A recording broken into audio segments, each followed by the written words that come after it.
An explosion of chilling headlines today detailing the brutal kidnapping of 13-year-old Jayme Closs. Spotted at her school bus stop, mom made to tape her mouth shut. Her parents murdered in cold blood. Crawled out of captivity after months of alleged abuse. He found her all on his own, seemingly randomly. That's very scary. Mr. Patterson, is your name, address, and date of birth correct on the complaint? Yes, sir. The first glimpse of the man accused of kidnapping 13-year-old Jayme Closs since the Wisconsin teen escaped a harrowing 88 days in captivity. 21-year-old Jake Thomas Patterson appeared via video link before a judge today and was formally charged with 2 counts of intentional homicide, 1 count of kidnapping, and 1 count of armed burglary. I will set bail at $5 million.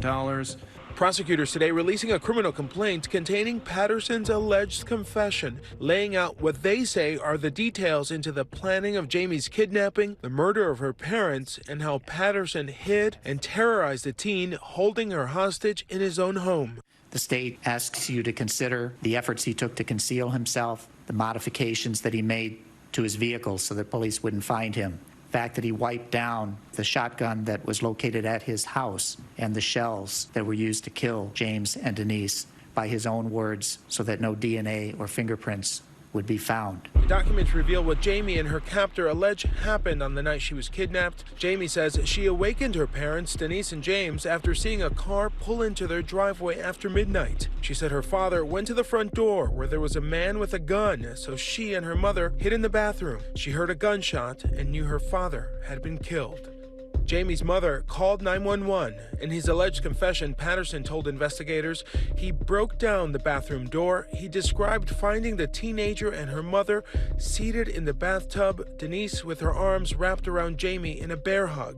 Jayme says Patterson was dressed in black from head to toe, including a face mask, hat, and gloves. He instructed her mother to place tape over her daughter's mouth, but when she was struggling to do that, he took the tape and wrapped it around Jayme's head, wrists, and ankles, and then picked up the shotgun, aimed for Denise's head, and killed her.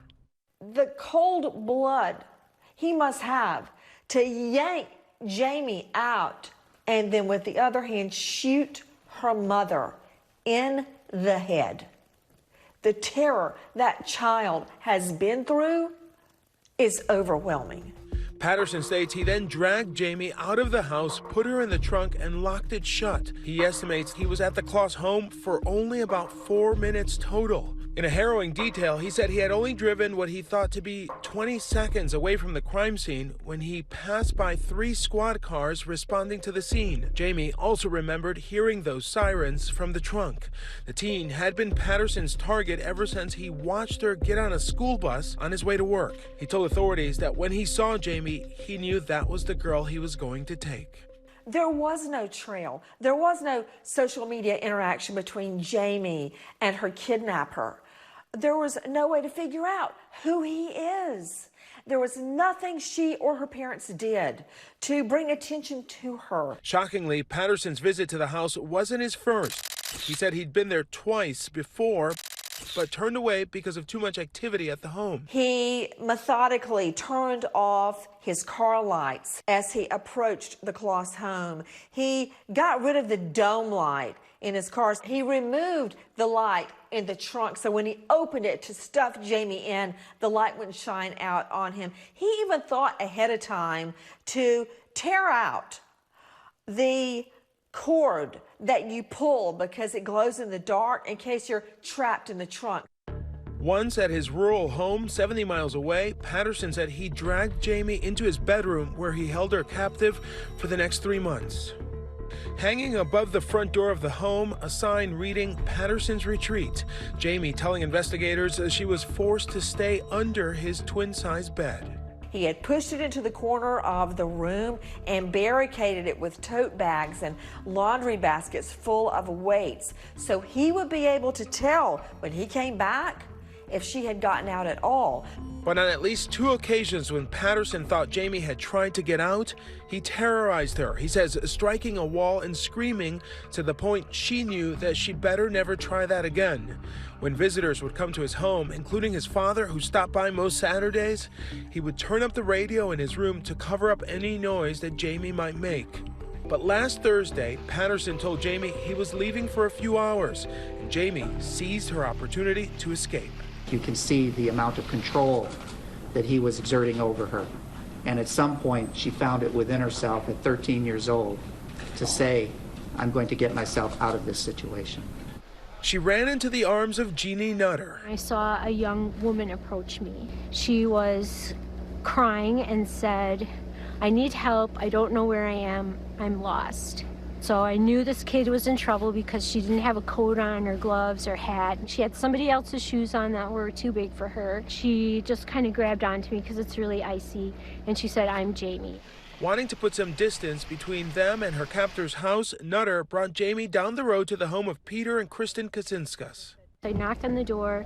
I said, don't ask me any questions, just call 911 because I believe I have Jayme Closs with me. To see her walk into my kitchen, it was like seeing a ghost for real. It was, I mean, it took my breath away. Peter and his wife Kristen dialed 911.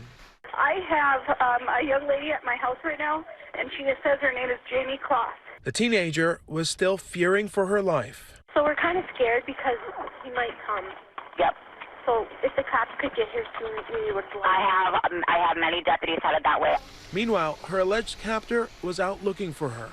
With the help of Jayme's description of Patterson and his car, he was spotted and pulled over by police. When instructed to step out of his vehicle, he stated, I know what this is about. I did it. Patterson is unemployed and has no criminal record. He has not entered a plea to the charges he faces. This is a tragic situation from every perspective. His feelings, his emotions are consistent with what you would expect. For those who know Patterson, the actions he's accused of are unthinkable. I'm asking myself a lot of questions, and none of it makes sense. Fisher was a childhood friend of Patterson's. His mom also remembers him visiting her home. I never had an inkling that he thought that way. That neighbor who dialed 911 to help save Jayme is a teacher, and she actually taught the suspect as a child. I had him for middle school science. Nice kid, quiet kid, very smart. Jayme is now reunited with her family, who never gave up hope. You can tell that she's not quite the same. Her grandfather recalling the first moment he saw her again. I was the first one she gave a hug to. I was standing in my daughter Jennifer's hallway, and she'd come up to me and give me a big hug, and I give her a big hug. Just tears in my eyes. So happy for joy to see her. In Barron, Wisconsin, I'm Alex Perez for Nightline. Hi everyone, George Stephanopoulos here. Thanks for checking out the ABC News YouTube channel. If you'd like to get more videos, show highlights, and watch live event coverage, click on the right over here to subscribe to our channel, and don't forget to download the ABC News app for breaking news alerts. Thanks for watching.